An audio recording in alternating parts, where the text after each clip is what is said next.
또 시청해주신 여러분들께서 송 대표님 응원해주시는 분들 많으시니까 진실이 밝혀지리라고 생각을 하고요. 오늘은 명태균 씨가 검찰에 출석한 날인데요. 명태균 씨는 이 사건 터지고 난 다음에 참고인으로 한번 초창기 아주 잠깐 조사를 받았고 그 이후에는 지금 두 번째, 근데 피의자로서는 첫 번째로 조사를 받으러 검찰에 들어갔습니다. 명태균 씨가 그동안에 계속해서 언론 플레이를 하면서 이랬다 저랬다는 모습을 많이 보여줬는데 오늘은 어떤 얘기라고 들어갔는지 한번 보겠습니다. 맞습니다. 스탠바이.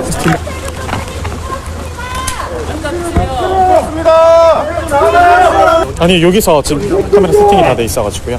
추가 폭로하실 예정이 있습니까? 저는 폭로한 적이 없습니다. 예, 분명히 말씀드리지만 제가 했던 행동들이 폭로한 게 있나요? 구속되면 폭로하겠다라고 수차례 말씀하신 걸로 알고 있는데 그래서 아직 폭로하지 않았어요. 폭로한 게 없어요. 제가 이 한마디만 하겠습니다. 검찰이 계속 인원이 추가가 되죠. 그 다음에 이제 계좌 추적팀도 왔다 그러고 뭐 돈의 흐름을 파악하면 이 사건은 금방 해결이 됩니다. 예. 그러면 왜 계좌 추적팀이 따로 왔겠습니까? 그렇지 않나요? 돈의 흐름을 보면 이 사건은 금방 해결되는데 저는 단돈 1원도 정확하게 받아본 게 없습니다. 백태균! 진실을 밝혀라! 진실을 밝혀라! 진실을 밝혀라! 진실을 밝혀라! 강원대학교의 조치입니다. 부끄럽습니다. 네. 지팡이를 짚고 나타난 명태균 씨, 본인은 돈 한 푼 받아본 적이 없다. 돈의 흐름을 파악해라. 이런 얘기를 했는데 실제 이분이 돈을 받지 않았다 하더라도 지금 무형의 그런 이득이나 재산상의 이익, 재물과 비견되는 것들이 많이 지금 연결되어 있고요. 특히 대통령과 그 부인과 연결하여 사적 국정농단을 어떻게 했는지가 중요하기 때문에 돈 한 푼 안 받았다. 이걸 가지고서 계속해서 주장하는 내용은 사실도 아니지만 그것 좀 본질은 아니다. 이걸 제가 좀 말씀드리고 싶습니다. 근데 좀 전에 그 화면 잠깐만 다시 보여주시면요. 그 명태균 씨가 들어가면서 인사를 하는 모습이 하나 보여요. 한 명에게. 핸드폰을 들고 이 촬영을 하던 사람이었는데. 좀 보십시오. 여러분 저분이 누구죠? 정기현 대표가 정기현 대표예요. 네, 정기현 네. 대표가 대구 창원 특파원으로 지금 어제 내려가셔가지고 오늘 아침 일찍부터 저 자리에서 기다리고 있었는데 둘이 친분 있는 서로 아는 관계죠. 통화하고. 저분에 대해서 명태균 씨의 지인이라 그러면서 이제 아이뉴스에서 얼굴 모자이크 해가지고 저렇게 보여줬어요. 명태균 씨가 아주 굳이 정기현 대표에게 자기가 물맥인 정기현 대표에게 저렇게 가서 인사하는 이유는 뭐인지 잘 모르겠지만 어쨌든 정기현 대표는 좀 약간 황당한 그런 상황이었다는 얘기인 건데요. 한번 우선 전화 연결 지금 되어 있으니까 한번 물어보도록 하겠습니다. 네, 여보세요?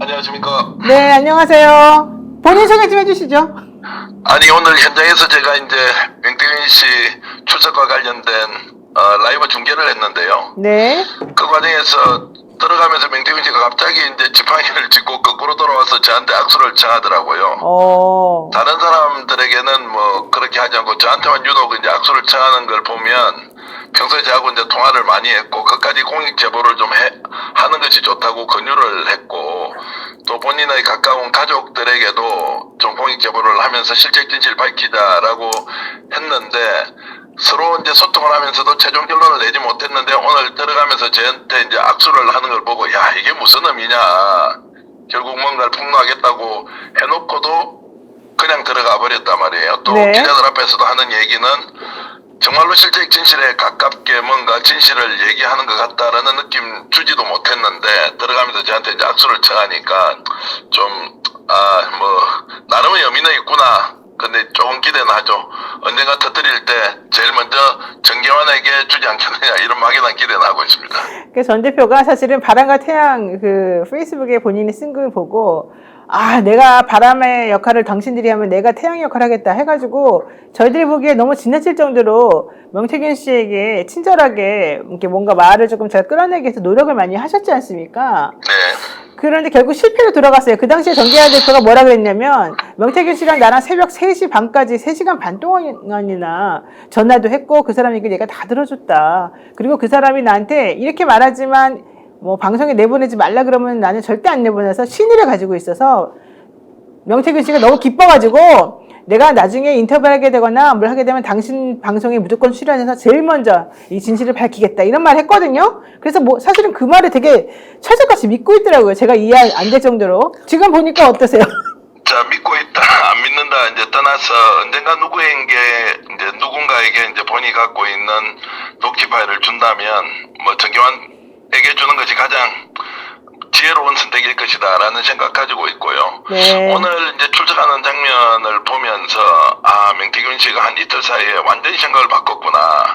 용산을 공격하고 난 뒤에 본인이 설사 구속되더라도 실제적 진실을 국민들에게 알리겠다라고 한 것을 포기하고 뭔가 용산과 사전에 협의를 했고 아예 이것을 깡그리 무시하는 방식으로 가는 것이 본인에게 훨씬 더 유리하다는 생각으로 출석했고 무엇보다도 함께 동행했던 그 김소연 변호사 있지 않습니까? 네네.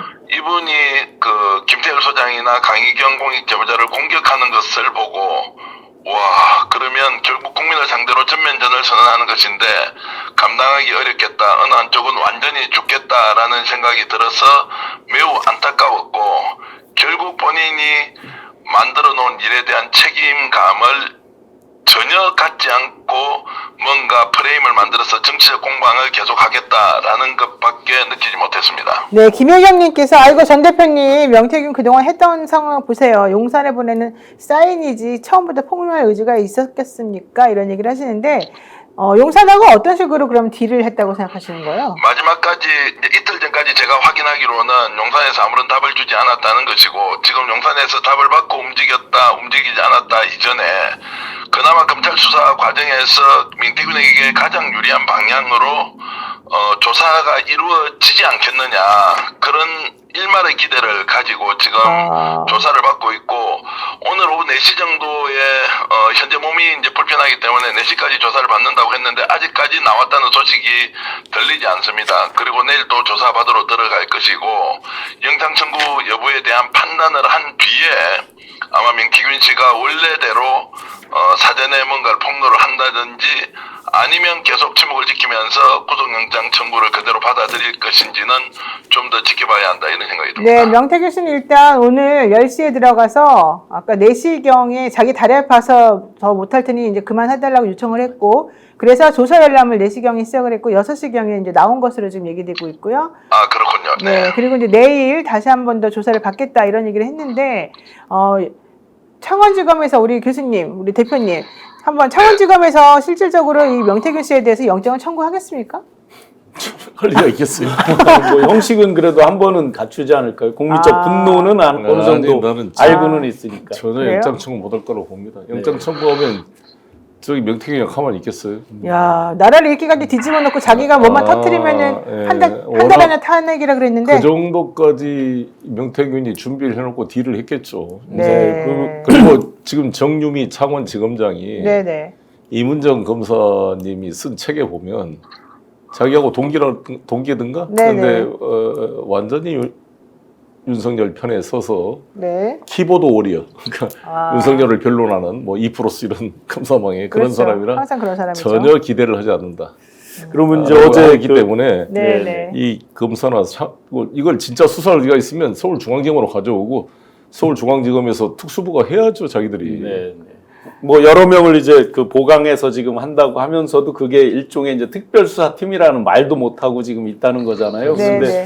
보면 이제 어제 김종대 의원님도 말씀하셨지만 가장 싼 티켓을 끊을 거다라는 이제 표현을 하셨는데 아마 국민들이 이렇게 분노하는 건 알고 그래도 최소한의 쇼는 하려고 하지 않을까라는 생각은 조금 알겠습니다. 듭니다. 네. 자, 정재현 대표님 오늘 네 한마디 해주세요. 네. 제가 이제 조사받고 나온 분들 세 분과 직접 통화를 해서 들어본 얘기로는 워낙에 지금 확실한 증거가 많이 제출돼 있고 진술도 일관되게 이제 자금이 명태균의 지시에 의해서 이렇게 이제 거둬들여졌다 또는 지금 현재 공천과 관련된 뒷거래 이제 김영선 공천과 관련된 각종 자료나 이런 것들이 다 제공되어 있기 때문에 막상 조사를 받으러 들어갔을 때 본인이 부인하기는 매우 어려울 것이다 라고 하는 것이 지금 이제 조사를 받고 나온 피의자든 참고인이든 일관된 진술인데 조금 전에 두 분 말씀하신 대로 검찰에서 이걸 의도적으로 봐주기를 한다 이제 이렇게 했을 경우에는 구속영장을 청구하는 신용을 하고 오히려 영장이 기각되는 상황을 만들 수도 있다라는 의심을 계속 갖고 있어야 한다고 저는 봅니다. 네, 자 마지막으로 하나만 더 여쭙겠습니다. 오늘 김소연 변호사가 같이 명태균 씨와 저 자리에 같이 갔는데요. 매우 신경질적인 반응을 보이면서 거기에 온 창원대 학생들에게도 반말을 하고 이랬다는 얘기가 있거든요. 제가 두 가지를 좀 이해를 못했는데요. 첫 번째는 이제 젊은 학생들이 피켓팅을 하고 있는데에 대해서 반말로 이렇게 이제 뭔가 항의를 하던 모습이 굉장히 거슬렸고요. 두 번째는 또 왜 마스크를 그렇게 쓰고 하는지 전 국민들이 바라보고 있는데 뭐 굳이 마스크를 쓰지 않아도 되고 계속 댓글로 이런 게 올라오더라고. 마스크 벗고 얘기를 좀 똑바로 해달라 이렇게 하는데 본인은 그 자리에서 이제 여러 가지 질문을 받고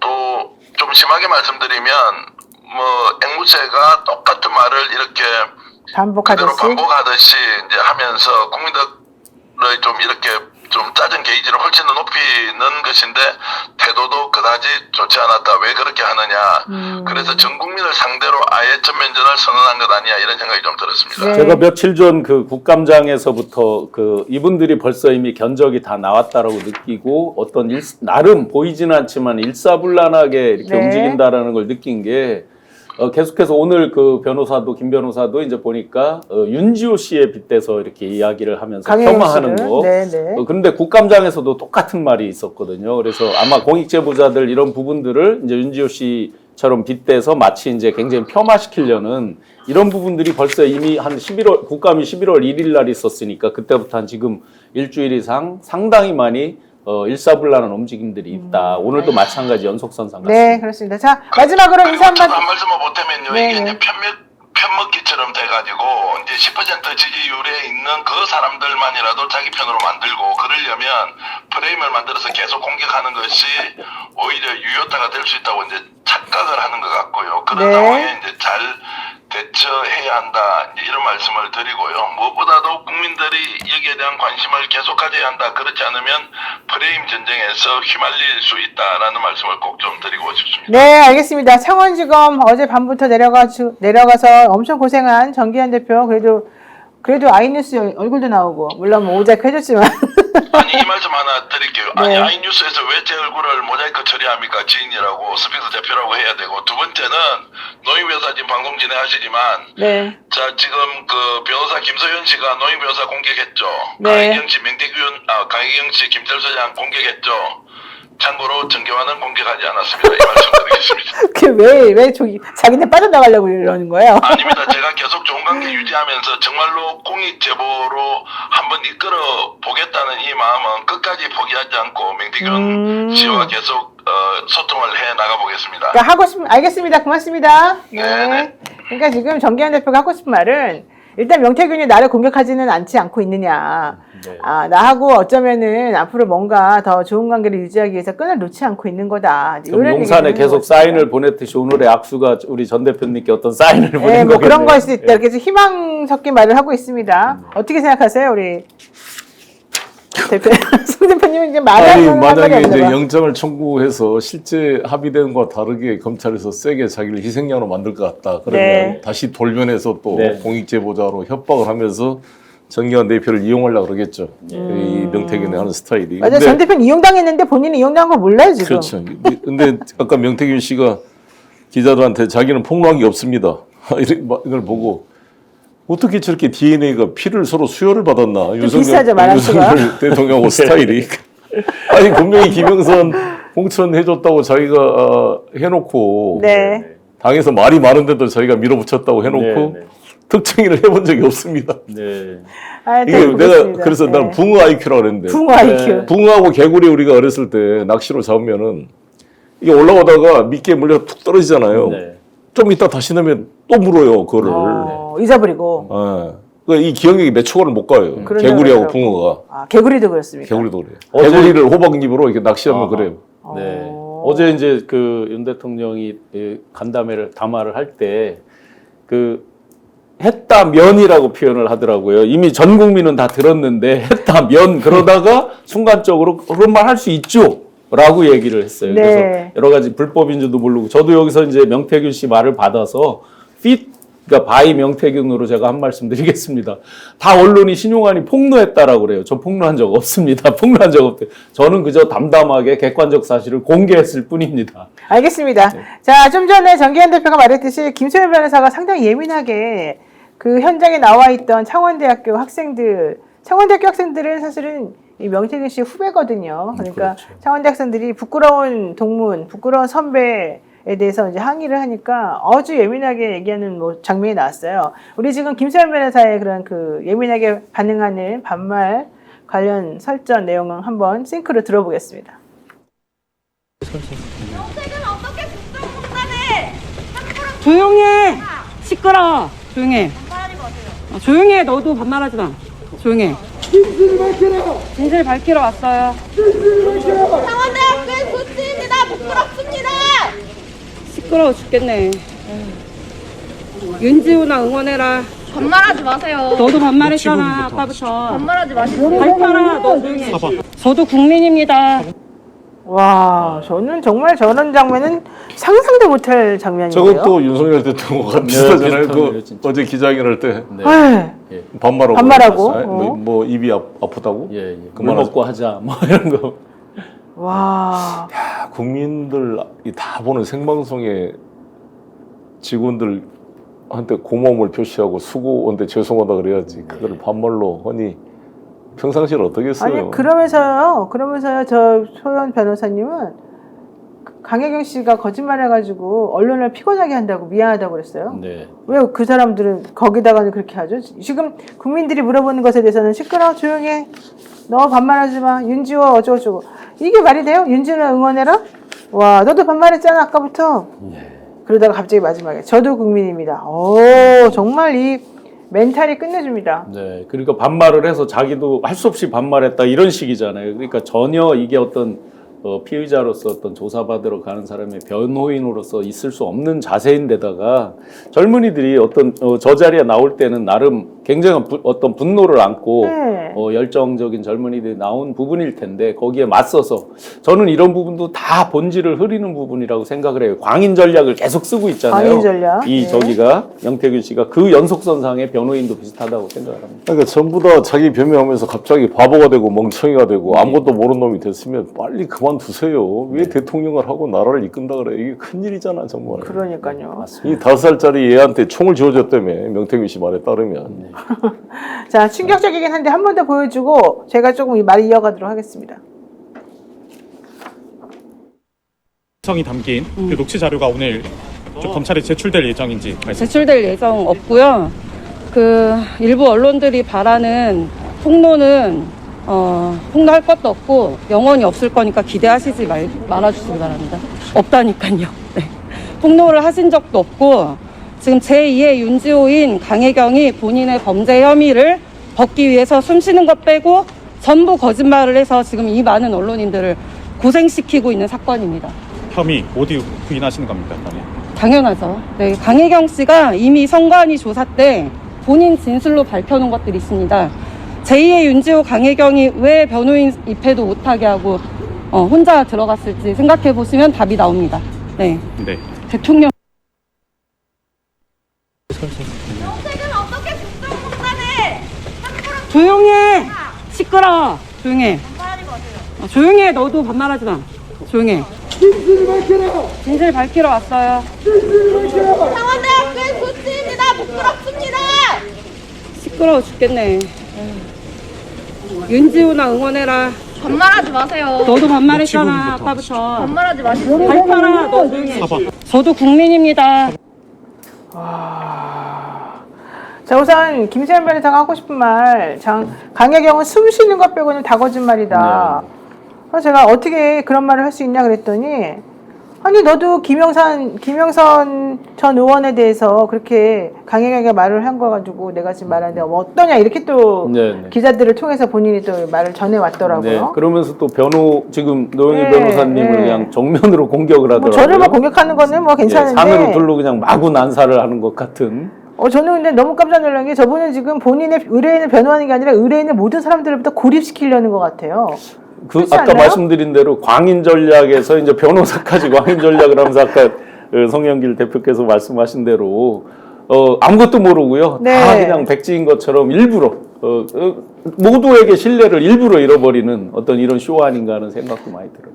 뭐 하실 말씀은 전혀 없어요. 아니 그 모든 게 일관성으로 연결되고 퍼즐이 맞춰지잖아요. 예. 왜냐하면 그 옛날에 대통령 선거 기간 동안에 서울에서 우리 이명수 기자하고 통화한 녹취록이 김건희 여사의 녹취록이 나왔는데 자기 남편은 바보여서 아무것도 모른다고 이야기했잖아요. 네. 이번 어제 기자회견도 자기가 하는 게 아니라 자기 부인이 나가서 해라 그랬다고 자기가 자백을 했잖아요. 네. 그리고 자기 핸드폰을 자고 있을 때 아마 술 먹고 자고 있을 때가 많겠죠. 자기 핸드폰을 자기가 대신 답변하고 한창섭 씨라고 한번 그때 지지자가 취임식 전에 당선자 시절에 통화한 게 나오잖아요. 한창섭 씨는 윤석열 대통령이 당선인 줄 알고 전화했는데 바로 김건희 씨가 받았잖아요. 맞아요. 그때 그 한번 기억나시죠? 보여주셨죠. 기억나요. KBS에 보도 네, 그 네. 녹취록 제가 KBS에 준 거예요. 그 그러셨구나. 한창섭 씨와 그쪽하고 연결이 돼서. 근데 그거 보면 아예 그냥 핸드폰을 부인한테 맡겨놓고 있는 거잖아, 사실. 이제 그럼 이거 지금 이재명 검사 사칭 뭐라고 논란했던 이 사람들 말이야. 다 대통령 사칭하는 거예요, 전부 다. 예. 하여튼간 저는 저런 식의 변호인의 태도는 매우 옳지 않다고 생각하는데 혹시 페이스북에 저분이 올려놓은 글이 하나 있을 것 같은데 한번 좀 볼까요? 그 김소연 변호사가 페이스북에다가 이제 공격을 계속하는 내용입니다. 노영희 변호사는 강혜경 씨가 왜 변호인 조사 입회를 거부하는지 파악조차 못하고 입장을 냈다. 저는 강혜경 씨 진술, 선관위 진술이 어떻게 됐는지 뭐라고 했는지 알지도 못하고 본 적도 없고 그렇지만 노영희 변호사와 강혜경 씨가 오늘 제 생각이 맞다는 자백을 한 거다. 역시 진술이 바뀐 거다. 거짓은 진술을 이길 수 없다는 노영희 변호사. 숨쉬는 것 빼고 다 거짓말하는 평가를 고소하시겠다는데 강혜경 씨가 며칠 전에 김영선 전 의원에 대해서 뭐라고 하셨는지 확인을 한 거냐. 비록 의뢰인이 자신의 거짓말을 들키가 싶어 변호인 입회도 거부하는 것으로 보이니 사건 실체 파악이 어려우시겠지만 그게 아니라면 너무 지나치게 봉지욱, 이준석, 작가 봉지욱, 감독 이준석, 배우 민주당 의원들 협찬 좌파 유튜버와 좌파 언론들의 가짜 공익 신고자 시즌 3 제2의 윤지호 만들기 영화에 지나치게 몰입한 것 같다. 적어도 변호사라면 자신의 의뢰인이 언제 무슨 말을 했는지 현실 감각은 있어야 되지 않겠냐. 저한테 아주 그냥 따끔한 충고를 해주셨는데요. 저도 그래서 여기다 반박을 한번 합니다. 네. 제가 쓴 반박과 뭐 좀 맞는지 한번 볼까요? 자, 명씨의 변호를 맡고 있는 김소연 변호사가 명씨의 검찰 소환 조사 즈음에서 공익 제보자를 숨쉬는 것만 빼고 다 거짓이라는 등의 발언으로 진실을 호도하는 것, 과연 변호사 말이 맞는지. 어떤 사람이 숨쉬는 것만 빼고 다 거짓말만 할 수 있냐. 그렇지 않아요? 하려고 등을 떠밀어도 불가능한 일일 것 같다. 그래서 여기에 대해서 입장을 윤석열 밝혔다. 대통령 제가 오른쪽에 노란 색깔로 좀 표시를 해놨습니다. 강혜경 씨 가족이나 지인, 언론, 매체 등을 상대로 하는 말이 하루에도 얼마나 강혜경 씨가 하는 말이 많을 텐데 본인이 주장하는 것처럼 손 쉬는 것만 빼고 다 거짓말을 하였다면 강혜경 씨 매우 힘들 것으로 보인다. 그러니까 힘든 일을 의뢰인이 하도록 내버려두고 싶지 않다. 저는 김소연 변호사는 저에게 강혜경 씨의 최근 2개월간의 발언 중 어떤 것이 문제인지 하나도 빠뜨리지 말고 전부 적어서 그 발언의 행위 태양이 어떻게 해서 허위 사실에 해당이 되고 거짓인지 근거와 그에 부합하는 증거를 제출해 주시기 바랍니다. 김 변호사 말이 사실이라면 제가 의뢰인에게 잘 전달하겠습니다. 하지만 만약 김 변이 그렇게 못한다면 더 이상 이런 터무니없는 말로 대한민국 공익제보자를 괴롭히지 마십시오. 너무 점잖하게 쓴 거 아니에요? 네, 그런 것 같아요. 그 듣는 공익제보자 굉장히 기분 나쁩니다. 지금 강혜경 씨가 1호고 제가 2호로 이렇게 되어 있는데. 그리고 김소연 변호사 그 강혜경 씨 선관위 조사 관련 발언 역시 사실이 아닙니다. 제가 이렇게 얘기를 했고요. 왜냐하면은 초창기에는 김영선하고 명태균이가 시켜서 거짓말을 하고 우리 증거인멸하자라고 했기 때문에 처음에는 그 말을 믿어가지고 진술했다가 그 다음에 다 바꿨다라고 저희가 처음부터 다 말을 한 사실이기 때문에 직원으로서 어쩔 수 없는 그게 있었겠죠. 당연히. 맞습니다. 그래서 이걸 보고서 자기가 자백을 했다는 등 말이 틀리다고 말했다는 등 이러는데 그건 그 전부터 원래 다 내가 변호를 맡기 전부터 본인이 얘기하고 있었던 거기 때문에 신경 쓰실 필요가 없고요. 제가 보기에는 이 김소연 변호사가 아직 선임된 지 얼마 안 돼가지고 사건 파악이 잘 안 돼서 미흡한 부분이 많은 것 같다. 강혜경 공익 제보자께서 이번까지는 양해하고 너구를 용서할 테니까 명 씨가 오늘 조사 성실히 받고 진실을 말할 수 있도록 도와달라. 이제 이렇게 제가 말했습니다. 자, 그런데 이제 서른요 변호사들끼리 이렇게 싸우고 이게 중요한 건 아니고요. 여기서 핵심은 일부러 저렇게 자꾸 자극하고 건드리고 손가락으로 다른 걸 가리키면서 너네 좀 여기 쳐다보지 말고 저기 쳐다봐라. 이렇게 좀 조작하는 느낌을 사실 제가 좀 많이 그 받았어요. 프레임이 완벽히 짜졌다고 네, 느낀 네. 장면이 아까 이제 명태균 씨가 조사받고 나오는데 6시 몇 분 이렇게 해서 그렇죠? 나오는데 예. 굉장히 차분하게 아주 절제된 마치 원고를 다 써서 이렇게 외워서 하는 듯한 보통 조사받고 나왔으면 파김치가 됐을 거 아니에요. 그 정도 네. 막 제대로 받고 이랬으면 그러면서 아주 또박또박한 말이 있습니다. 십상시라고 부르는 사람들 흔히 있잖아요. 환관들. 그런데 이 시대의 십상시는 바로 이런 사람들이라고 하면서 공익제보자와 언론을 지목을 합니다. 언론을 이제 일종의 이제 맹비난을 점잖게 하더라고요. 네. 아주 굉장히 절제된 언어처럼 그러면서 국민들에게 언론부터 제대로 된 안경을 써라. 네. 노란색 안경을 쓰면 국민에게 노란색으로 비춰지게 할 테니까 제대로 된 안경을 써라 그러면서 언론과 제보자들을 아주 맹비난하는 거죠. 이렇게 하는 이유는 아마 지금 초질관 들어갈 때부터 또 며칠 전부터 말이 바뀌는 거, 그다음에 비서실장 용산에서 하는 이런 말들 등등이 일맥상통하는 면이 분명히 있습니다. 네. 아마 프레임이 정확히 자기들 선에서는 짜지지 않았을까 이런 추측을 해봅니다. 알겠습니다. 자, 대통령실 이전 용산에서 갑자기 청와대를 안 들어가고 용산으로 이전 간다고 했을 때 저희들은 모두 다 미쳤다고 솔직히 생각했습니다. 이렇게 갑작스럽게 그렇게 이전하는 게 가능한 게 아니지 않습니까? 그렇죠. 게다가 돈도 너무 많이 들고 네. 이상하다 이건 누구 때문이니까 천공 때문이냐 이렇게 말했는데 알고 봤더니 명태균이가 자기 때문이라고 자백을 해요. 한번 들어볼까요? 내가 뭐라 하대. 경호가 나발이고, 그리고 내가 그거 가면 뒤진다 한데, 본인 같으면 뒤진다 하면 가나. 내가 그 김건희 사모 안재정이라고 논조 끌어올릴 사주를 하고 내가 뭐라 했는 줄 알아요. 본인이 영부인 사주가 들어왔는데, 본 대통령 사주가 안 들어왔는데. 근데 두 번째는 3월 9일이라서 당선된다 그랬지. 왜 그러냐 그래서, 꽃피기 전에는 윤석열이가 당선이 되면은 이재명을 이길 수가 없다. 그래가, 함교수 전화 왔어요. 진짜 뭐 하루 이틀 지났으면 됐다 이거였어. 내가 얘기했잖아요. 청와대 뒷산에 백악산은 좌로 대가리가 꺾여 있고 북한산은 오른쪽으로 꺾여 있다니까. 김정일 위원장 사무실에서 보니까 15층이니까 산 중턱에 있는 청와대 딱 잘 보이대. 야, 저게 무슨 얘기입니까? 좀 정리를 해보면은 우선 만약에 대선이 하루 이틀만 더 늦었어도 윤석열은 안 됐을 것이다. 네. 그 다음에 돼진다 그러는데 어떻게 청와대로 들어가겠냐? 즉 청와대에 들어가면 큰일이 벌어질 거다라는 거를 그쪽 대통령과 부인에게 말했더니 용산으로 바꿨다. 이런 네. 얘기 아니겠습니까? 네. 이거 어떻게 보세요? 저는 굉장히 충격으로 본 게 제가 이제 그 정책총괄 지원실장을 하면서 네. 소위 이제 장군 출신 분들하고 회의를 이제 하는 자리가 있었습니다. 네.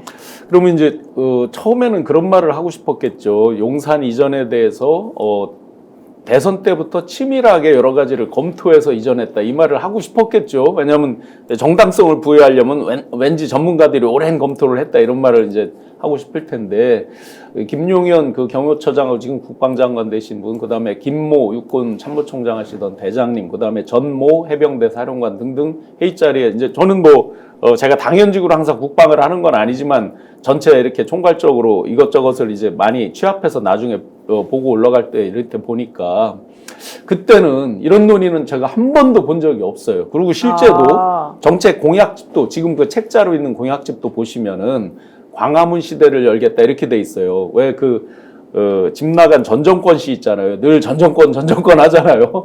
그 전 정권에서 약속만 하고 못했던 광화문 시대, 그리고 거기에 정확히 찍혀 있어요. 정부종합청사를 활용한다고 되어 있어요. 그럼 최소한 만약에 대선 당시에 했다 그러면 광화문 시대를 하겠지만 잠정적으로 한다든지 이런 표현이 들어가야 되잖아요.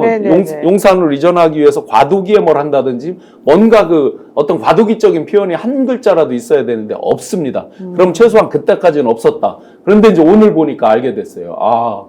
저 명태균 씨의 돼진다라는 말 표현 때문에 이렇게 갑자기 됐구나. 깜짝 놀랐습니다. 그러니까 지금 얘기는 본인이 우리 교수님이 이 정권을 위해서 사실은 초창기에 작업하고 할 때까지만 해도 네. 광화문 시대를 생각했지 용산 시대를 생각한 적이 없었다. 그 공약집에도 활자로 아예 광화문 시대 저 정부종합청사를 네. 적극 활용한다라고 되어 있습니다. 근데 이렇게 해도 되는 겁니까, 송 대표님? 그러니까 그 말씀처럼 공식적인 회의를 통해서 준비된 게 아니라 네. 뭔가 비공식적인 루트를 통해서 갑자기 아무튼 합리적이지 않은 결정이 이루어진 거잖아요. 근데 이런 게 한두 번이 아니잖아요. 지금 엘리자베스 여왕 장례식에도 참석 안 한 것부터 그렇죠. 시작해서 앙코르와트 뭐 어쩌고저쩌고. 그것도 무슨 비행기가 늦어서 시간이 있다는데 아예 핑계를 대려고 비행기를 일부러. 늦게 띄운 겁니다. 그렇죠. 그건 이준석 대표가 나한테 해준 이야기. 네. 그렇게 영국 대사관도 다 했는데 대한민국 영국 대사관이 다 바보들만 있습니까? 다 대통령 일정과 시간, 소요된 시간을 다 해서 몇 시까지 공항에 도착해야 차량 이동 시간에서 조문할 수 있습니다. 다 보고 했겠죠. 근데 일부러 안 가려고 한 거죠. 그러니까 주술적으로 여자 시신 보면 안 된다라는 지시를 받은 거죠. 아니, 그러니까 대통령 그런 것처럼 모든 게 한두 건이 아니라 이렇게 가는 거예요. 그러니까 꼭 라스푸틴이 네. 그 니콜라 2세 해가지고 망하게 만든 것과 비슷한 상황이 재현되고 있는 거죠. 네. 어제 이제 유경수 여사께서 의문의 일패를 당하셨죠. 그렇죠. 오늘은 보니까 이제 천공 스승께서 아주 의문의 일패를 또 세게 당하셨는데 이쯤에서 국민들이 굉장히 궁금해할 것 같아요. 네. 이 왕자도 왕자. 뭐 어떤 할머니가 뭐 이렇게 격려 차원에서 했다고 그랬는데 그러면 저 정도 지금 대통령실을 이전하는 정도의 아주 강력한 거를 되진다는 표현으로 하면서 이렇게 이전하게 만든 정도의 사람이라면 혹시 이 부분도 명태균 씨인가 하는 의문을 많이 가질 것 같아요. 아니, 근데 저런 식의 의사결정을 어떻게 그렇게 그냥 야, 너 어떻게 된대 이런 근거도 없는 말 한마디로 그렇게 나라의 대통령이 앉아서 일하는 그곳을 샥 바꿔버릴 수가 있어요. 근거는 되긴 됐더라고요. 뭐냐면 이제 그 청와대 뒷산 올라가 보시면 백악산이라는 표지석이 있거든요. 그 백악산에서 보면 수직 직벽인데 정면에서 바라보면 백악산 봉우리가 약간 이렇게 왼쪽으로 되어 있습니다. 네. 명태균 씨가 지금 주장하는 게 이제 백운대, 그 북한산 정상 백운대나 도봉산의 인수봉 이런 쪽을 보시면 소뿔로 치면 약간 이렇게 우로 기울어 있고요. 지금 이 백악산은 좌로 기울어서 이게 서로 이제 충이 안 맞는다는 거죠. 그런 이제 논리를 대구는 있어요, 본인 나름대로. 그게 지금 이전을 위한 논리가 된다고 지금 풍수지리 설명을 해주시는 거예요. 아니 지금? 본인이 그렇게 그러니까 주장을 너무 하고 황당한데? 있죠. 본인이. 지금 저것 때문에 국방부는요 계속해서 지금 쫓겨다니고 이전하고 실질적으로 저거 해결하느라고 들어간 돈이 얼마입니까? 그렇죠. 지금 거의 1조가 넘는다는 거 아니에요? 제가 그 박정훈 대령 그 재판 받는 게 중앙지역 군사법원 바로 대통령실 옛날 그 국방부 건물 뒤쪽에 네네네. 있어요. 거기 제가 공판 때마다 가는데 거기서 보면 완벽하게 노출돼 있습니다. 네.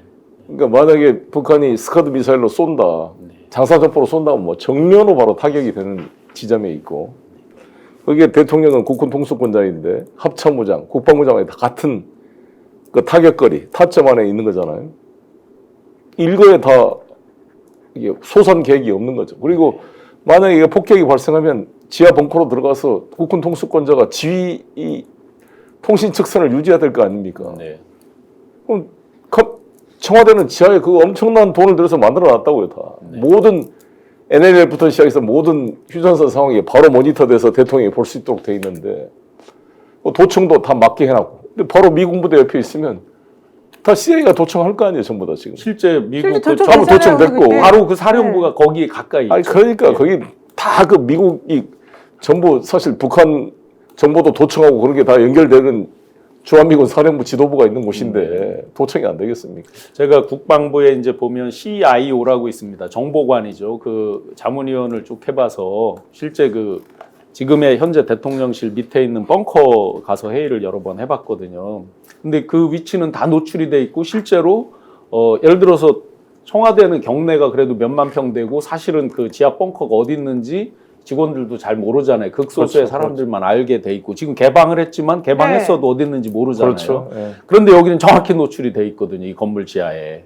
그런 식이기 때문에 너무나 그렇지. 취약한 아유, 더구나 지금 북한이 계속 7,000번 이상 지금 이 오물풍선을 보냈잖아요. 네. 근데 삐다 보내고 그래서 모든 이제 궤도 내비게이션이 정보가 다 이제 축적이 됐을 겁니다. 네. 그러면 정확하게 만약에 탄저균이나 세균 같은 걸 실어가지고 정확한 지점에 만약에 낙하시키면 어쩌려고 그래요. 아니 그러니까 저는 이상한 게 완전히 이게 보안이 다 뚫리는 거죠. 그렇죠. 그 명당이라고 하는 게 사실은 물어보니까 이게 시대와 뭐 여러 가지 주변 상황이나 이런 것 따라 많이 바뀔 수도 있다고 그래요. 그래서 만약에 청와대에 들어가서 하는 것이 지금 시점에서 봤을 때는 그 처음에 거기를 위치를 잡았을 때하고 달라져서 혹시라도 뭔가 조금 기운이 다른 거니까 좀 조심하자 이런 얘기는 나올 수 있다고 생각해요. 네. 근데 그렇다고 해서 여기를 갑자기 버리고 딴 곳으로 가는 의사결정이 그런 식으로 갑자기 네. 저런 말도 안 되는 이유 하나 가지고 옮겨질 수 있다는 게 제가 너무 황당했다는 거고 맞습니다. 그것 때문에 벌어진 후폭풍에 대해서 왜 전혀 생각하지 않았는지 실제 거기 가가지고 지금 아까 말한 대로 뭐 도청도 터졌죠. 그리고 오물풍선 터졌죠. 네. 그리고 그때 지하 벙커에 뭐 제대로 된 시설이 없어가지고 사람들이 난리 났었을 때도 해결할 수 있는 게 없었다 이런 얘기도 나왔었죠. 지금 뭐가 하나 제대로 된 게 없고 오히려 그래서 외국 사람들 왔을 때 다시 청와대 이용해가지고 쓴다 그러는 거고 안 써도 될 돈을 지금 엄청나게 쓰고 그리고 내년에는 뭐 내후년이든 어쨌든 사람 바뀌어가지고 만약에 용산에서 다시 벗어나고 싶을 것 같아요. 내가 봤을 때 네, 네. 안 들어가고 싶고 그러면 그 돈은 또 다 어떻게 하겠다는 거고 저 땅을 뺏긴 집을 뺏긴 국방부 사람들은 지금 다 어떻게 하고 있는지 다 알고는 있는지 이게 네. 무슨 짓인가요? 국방부 합참이 네. 갑자기 갈 길을 잃고 이제 수방사령부 안으로 가서 막 흩어져 있죠. 네, 그렇죠. 바로 혼란들인데 특히 저는 이제 외교에 대한 관심이 많은 사람이니까 그렇죠. 그 강경화 장관 계실 때 외교부 장관 공간 한남동에 있잖아요. 거기 가면 참 뭐 외교부에서 외국 정상들이나 귀빈들 장관들이 왔을 때 장관 공간에서 접대를 해야 제대로 접대를 받는 거잖아요. 그렇죠, 네. 그렇죠. 근데 박진 장관 해가지고 집을 뺏겨가지고 전부 호텔에서 식사를 했어요. 네. 호텔 식사하는 게 무슨 그 대접이 비용이 얼마나 그렇게 많이 비용도 많이 들었는지. 들고 무슨 네. 대접이 되냐고 그게. 그리고 그가 풍광이 좋잖아요 한남동 거기가. 네. 근데 그 대통령 관저가 있는데 거기도 남산을 돌다 보면요 바로 노출됩니다. 예. 뭐 대공포나 무슨 박격포 하나 있으면 바로 공격이 가능한 네. 가시거리에 있어요. 맞습니다. 거기가 또 국방부 장관 있죠. 합참부장 뭐부터 시작해서 대법원장 다 그 공간이 거기에 모여 있다고 거기가. 네. 그 대통령까지 거기 가 있으면 거기 거기 하나만 딱 거기 폭파하면 폭격하면 그냥 전멸입니다 전멸. 그러니까 네. 와 아니 그리고 저는 만약에 명태균 씨가 한 말이 사실인지 아닌지 모르겠지만 사실이 아니라고 한다면 사실이 아니어야 되고 아니라고 한다면 대통령실에서 유언비어 날조하지 말고 퍼뜨리지 말아라. 그렇죠. 이게 무슨 짓이냐 반응이 나와야 되는 거 아닙니까? 그렇죠. 고발해야지. 네. 반응이 안 나와 고발해야죠, 아니 정말. 반응이 안 나오고 있어요. 반응도 안 나오고. 예. 그리고 어제 같은 경우에도 대통령이 명태균 씨의 관계에 대해서 그냥 스물스물 넘어갔지 현실적으로 정확히 어떤 관계인지 설명한 것도 없었어요. 그러면 대통령실이나 이런 데서는 왜 여기에 대해서 아무 말도 안 하고 고발이고 뭐고 아무런 조치를 안 취하는 거예요? 공범이니까 공범. 이게 지금 공범이니까? 뉴스타파 지금 김영진 대표, 한상진 기자, 봉지욱 기자 다 기소돼 네. 재판받고 네, 있잖아요. 그렇죠. 명예훼손죄입니다. 제목이.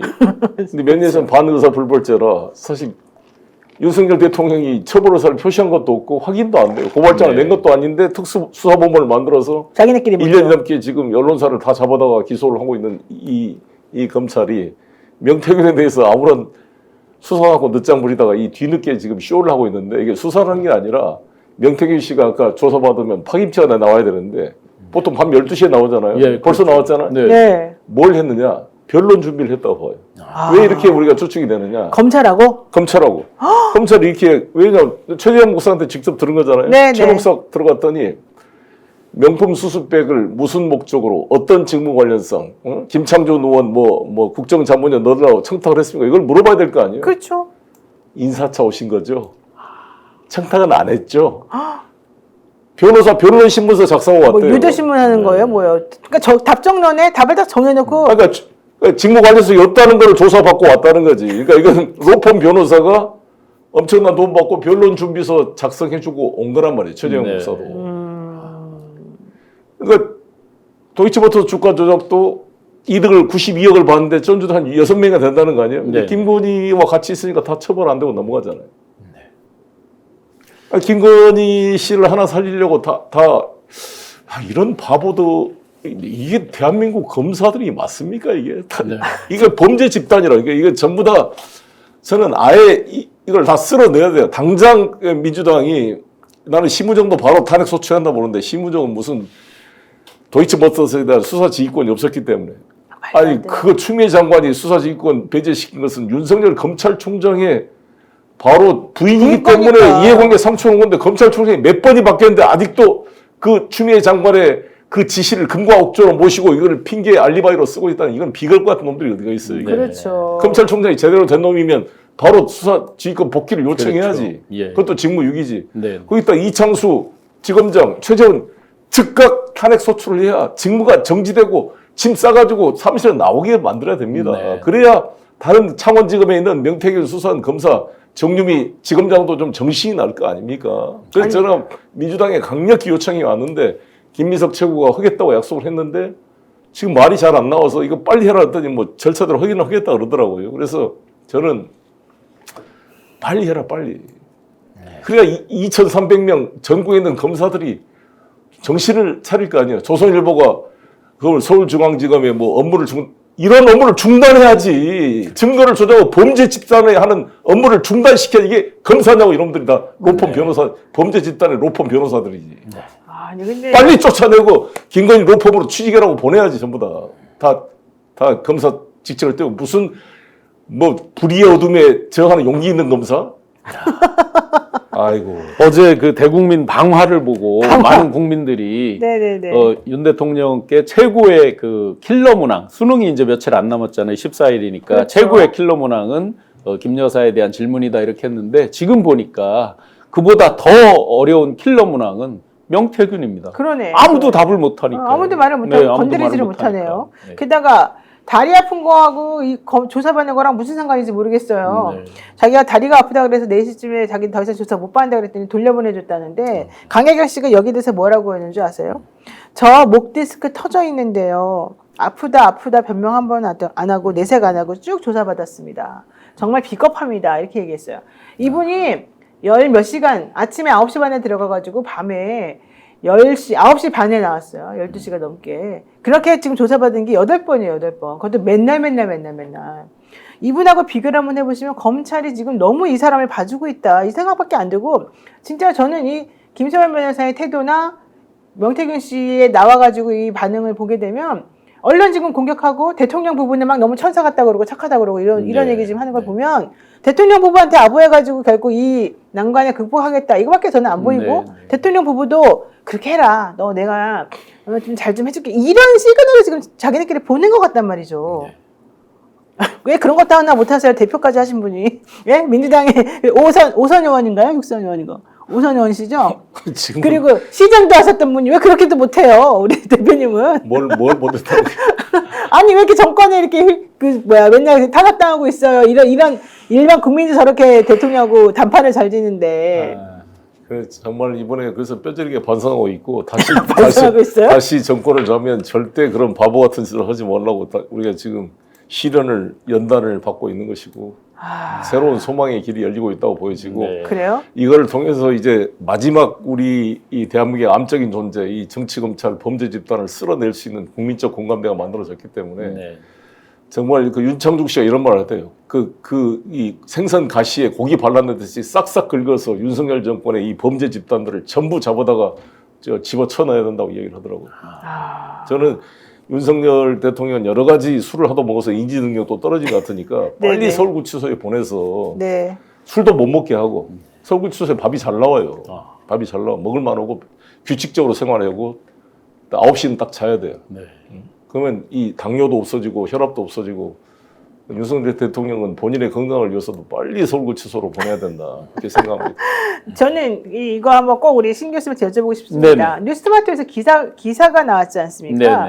지난번에 윤석열 대통령 그 경선할 당시에 여론조사와 관련된 내용이었는데 그 책임당원의 명부를 받아가지고 3차례에 걸쳐서 성향 분석을 해서 그 성향 분석에 맞는 사람들에 대해서 다시 골라가지고 여론조사를 해서 윤 대통령에게 유리한 결과를 낳게 하였다. 이게 요점이거든요. 요거는 어떻게 된 겁니까? 이게 시청자 여러분들께 조금 쉽게 설명을 드려야 될 것 같아요. 뭐 수치 이런 게 많이 나오면 어려우니까.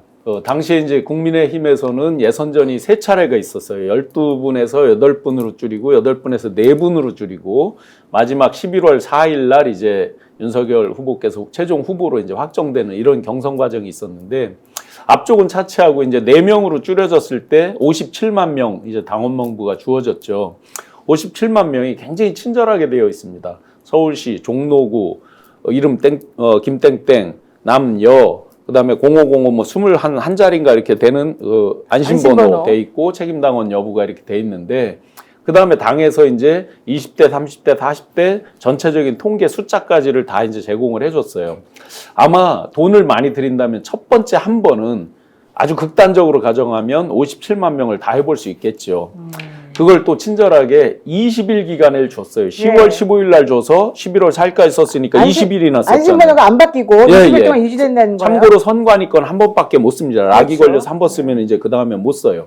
그런데 당에서 20일이나 쓰니까 지금 명태균 씨가 뭐 81번인가를 했다고 그러는데 그 기간에 몇 번을 했는지 저는 정확히 모르지만 마음만 먹으면 뭐 하루 걸러도 계속 할 수 있는 거잖아요. 맨 처음에 한 번 해보면 응답률이 처음엔 낮았겠죠, 초기에. 그러면 예를 드는 겁니다. 57만 중에 예를 들어서 뭐 2%가 답을 했다. 그러면 한 4만 명쯤 되겠죠. 60만 잡고 2%면 6, 20이 한 12,000명 되겠죠. 네네. 이런 식으로 아마 응답을 했다고 보면 지금 강혜경 씨가 기록해 놓은 게 11,000 뭐 몇 명, 12,000명 정도 대충 된다는 거잖아요. 맞아요. 네. 아마 그런 식으로 해서 처음 성향 분석을 해놨으면 그 다음에 이제 재밌죠. 뭐냐면 일반 받는 사람은 050으로 시작하니까 안심번호인 줄 아는데 이들은 빅브라더처럼 다 보고 있을 수 있잖아요. 그렇죠. 이미 알고 있을 수 있잖아요. 그러면 이제 본선에 가서 마지막 한 명을 정할 때, 그러니까 예선 마지막일 때 어떻게 했냐면요. 국민의힘이 먼저 모바일 투표를 했습니다. 약 네. 절반가량이 모바일 투표를 참여를 했어요. 그러면 한 30만 정도가 참여했다 치고 27만 정도가 남았잖아요. 네. 그분들에게는 ARS를 보냈어요. 그런데 ARS를 보통 우리가 이렇게 여론조사를 할 때 왜 나한테만 ARS가 안 오지 이런 분은 잘 없잖아요. 왔는지 안 왔는지 솔직히 잘 모르잖아요. 네. 대부분의 사람들이. 그렇다면 만약에 이게 명태균 씨가 한 거를 조작했다 그러면 그 ARS 부분에 조작이 있을 것이다라고 추정해 볼 수 있습니다. 일반적으로 합리적으로 추정해 볼 수 있어요. 왜냐하면 모바일 투표를 조작하기 어려운 게 서버단을 건드려야 되잖아요. 그럼 누구라도 네. 서버 관리하는 직원이 알 수도 있잖아요. 그러면 ARS를 보낼 때 예를 들어서 진짜 명태균 씨가 조작을 하고 그걸 썼다 그러면 보낼 때 아마도 누구누구 특정 후보에게 유리한 부분을 더 많이 보낼 수 있죠. 네. 상대 후보를 덜하게 한다. 그러면 이게 어떤 특정 여론조사 회사가 수행했다고 하는데 사실은 그 여론조사 회사도 모를 가능성이 있죠. 원래 샘플이 오염이 된 거죠. 그걸 뭐 전문 용어로 무슨 쿠킹이라고 한다고 그러더라고요. 네네네. 구워버리고. 원래 게 샘플이 오염돼 있는 줄을 모를 수 있잖아요. 050으로 돼 있으니까요. 겉으로는. 그렇죠. 아마 만약에 진짜 조작이 이루어졌다면 그런 걸 것이다. 그러니까 여론조사회사 분들도 모르고 직원들 예를 들어 그거를 관리 감독하는 분들 마지막에 이걸 확인해서 발표하는 분들 네. 모르잖아요. 네. 그렇다면 정말 치밀하게 명태균 씨가 했다 그러면 그런 방법이지 않을까. 아마 뉴스토마토 취재 결과를 보니까 거의 그에 근접하게 지금 조작이 된 것 같다라고 이렇게 저도 보도가 돼 지금 있더라고요. 사실은 구체적으로 내용을 좀 들었는데 이제 듣고 보니까 정말 이거는 어마무시한 큰일 날 만한 일인데 왜 여기 대해서 지금 다들 신경 안 쓰는지 그게 좀 엄청난 아쉽다는 범죄죠. 얘기고요. 만약에 매우 그랬다고 중요한 거죠. 한다면요. 네, 좀 전에 제가 우리 송영길 대표님 왜 송영길 대표님은 검찰한테 그렇게 당했어요? 왜 탄압당했어요? 그 민주당의 오선이나 하신 분이 이렇게 얘기했더니 여기 우리 송 대표님의 지지하시는 분들께서 노영이 말 조심해라. 막 그렇게 전략을 하시는데 그게 그 뜻이 아니에요. 윤석열 정권 지금 2년 반이 지났는데 문재인 대통령 그 주변 세력이 구속되거나 뭐 탄압받는 느낌이 있습니까? 네. 아니 오히려 윤석열 정권 때 장관 한번 못 해보고 오히려 탄압받았던 이재명 대표. 나도 그냥 친문 청와대 세력이 특정 후보를 지지하면서 송영길을 떨어뜨리려고 얼마나 노력을 했습니까? 네. 이 두 사람만 죽어라고 공격을 받고 있고 맞아요. 나머지는 지금 아무것도 안 하고 있으니까 이게 과거 권력을 뭐 한 게 아니라 이 민주당의 미래 권력을 차단해서 잡아 죽이려고 이 나쁜 이 검찰 범죄 정권이 이 완전히 무기화시키는 사법 시스템을. 그래서 나는 이번에 트럼프 당선이 매우 의미가 있는 게 저는 트럼프 대통령이 나도 지금 접촉을 하고 있습니다. 그쪽도 제가 아는 사람도 있어가지고 연결을 하고 저도 편지를 한번 보내려고 그러는데 아마 저 송영길이나 이재명에 대해서 동병상련을 느낄 거라고 봅니다. 트럼프. 저 이런 이 술 주정뱅이 같은 이런 이 윤석열과 저는 케미가 맞을 수가 없다. 오히려 이제 김정은과 직접 대화를 시도할 거고 이 젤렌스키와 윤석열은 같이 이제 배제되지 않을까. 지금도 정신 못 차리고 트럼프 대통령하고 통화하면서도 상황 인식이 안 돼 있고 뭐 우크라이나에 무슨 무기 뭐 창만단 보내겠다고 그러고 있는데 네. 걱정이죠 지금. 정말 걱정이고요. 지금 그래서 대통령 임기를 일단 윤 대통령에 한해서 3년으로 줄이자라고 하는, 그러니까 2년을 이제 깎자라고 하는 그런 움직임을 오늘 저희가 그 기자회견하고 내셨죠? 저도 예. 직접 명단에 올려서 하고 있습니다. 설명을 좀 들어볼까요? 예, 개헌 연대 이제 아이고, 네. 대통령 파면을 위한 국민투표 개헌연대라고 그래서 네네. 뭐 박주민, 김용민 의원님 등등등 해서 지금 저희가 더불어민주당 그리고 다른 정당들 이제 조국혁신당 등등 해서 많은 분들이 지금 참여를 하고 있고요. 그 주요 내용으로 이제 진짜 근데 그거는 저희만 주장한 게 아니라 사실은 명태균 씨가 먼저 했다는 거 아니에요? 네. 그래서 많은 분들이 뜻을 모아서 지금 자진하야 이런 거는 아예 없고 임기 채우겠다고 어제 이미 선포를 하신 거잖아요. 2027년 5월 9일까지 나는 네네. 끝까지 자리를 지키겠다 이랬죠. 이제 탄핵도 사치다라는 많은 국민들의 그 절규가 있습니다. 이런 마음들을 받아서 정말 개헌을 통해서 합리적으로 네. 정말 중도의 국민들, 시민들까지 다 동조할 수 있는 이런 안으로 해서 자연스럽게 사실 탄핵이라는 게 뭐 그렇게 아름답고 좋은 일이라고 국민들이 그걸 원하겠습니까? 굉장한 트라우마 안고 있는 분들도 많은데 네. 그래서 이 국민투표 개헌연대에 많이 좀 참여해 주시고 지지해 주시면 좋겠습니다. 네, 사실은요, 여러분들한테 특종 하나, 단독 하나 알려드릴 게 있어서 제가 지금 좀, 마음이 급했습니다. 대통령이 취임할 때요, 이렇게 엉망진창인 줄을 사실은 우리는 그 당시까지 모르고 있었는데. 나는 알고 있었어요. 죄송합니다. 계속 저는 대선 기간 동안에 술꾼을 뽑겠습니까? 일꾼을 뽑겠습니까? 맞아요, 그때 그랬었죠. 이재명 후보 정말 열심히 고생하셨죠. 그때. 선거도가 다녔습니다. 네, 맞아요. 근데 어쨌든, 그날, 5월 10날, 쌍무지개가 떴었잖아요. 그 쌍무지개 연출이죠. 연출입니까? 연출이죠. 네, 쌍무지개 뜬 것을 보고 이 명태균 씨가 쌍무지개를 연출로 만들었어요. 연출할 수 있습니다. 기술적으로. 저 박근혜 대통령 때 새가 갑자기 모여들어서 사람들이 막 신기한 그때 길조다 신기하다 뭐 이런 그랬죠. 거다 연출할 수 있습니다. 대단하네. 근데 제가 어쨌든, 아는 선에서는 그렇습니다. 그러니까 믿음이 가요. 그 말이 맞을 것 같아요. 근데 명태균 씨가 워낙 이제 이 김건희 여사의 귀에 쏙쏙 들어오는 말들을 잘하고 그래가지고 이제 서로 간에 이게 믿음이 생기고 무슨 말만 나면 막 용산도 갑자기 만들어내고 막 이런 거였잖아요. 5월 10날 쌍무지개 뜬 것을 보고 명태균 씨가 김건희 여사가 너무 좋아할 만한 말을 했다는 거예요. 쌍무지개란 이런 것이다. 예. 뭘까요? 팍 직감적으로 옵니다. 대통령이 두명된다. 옵니다. 이 권력이 두 개다. 권력이 두 개. 너가 사실은 제일 권력인데 네. 이 바깥에서 있는 이 사람의 권력이 너 때문에 생겨난 이 권력이 예, 전문 용어로 V0라고 합니다. 그렇군요. 그 권력의 얘기를 해주면서 사실은 되게 흐뭇해했고 그러면 나는 이런 자격이 있지. 내가 V0로서 움직일 수 있는 능력이 있는 거지. 이런 생각을 하게끔 만들었다는 썰이 있더라고요. 그래서 아마 지금 그렇다 그러면 더더군다나 뭐 기술적으로 연출을 했겠네요. 물론 추정이지만 뭐 더 그랬겠네요. 네. 그래서 그 쌍무지개 관련해서 저희가 취재한 내용이 있어서 일요일 날 저희가 정기환 대표가 그 특종과 취재한 내용을 가지고 여러분들한테 특별 애고 방송. 네, 특별 프로그램 하나 만들어서 여러분들하고 방송한다니까 일요일 날 저희 무슨 방송인지 한번 쭉 들어보시고 꼭 들어와서 이거 확인 좀 해주세요. 제가 듣기로는 인수위 때도 그렇고 우리 신용화 교수님 같으신 분들이 도대체 이 정권 초창기에 처음에 먼저 일을 좀 잘해보려고 시작하는데 다 떠나신 분들이 네. 왜 떠났는지 제가 들었어요. 네. 이 말도 안 되는 주술적 분위기를 도저히 참을 수 없다.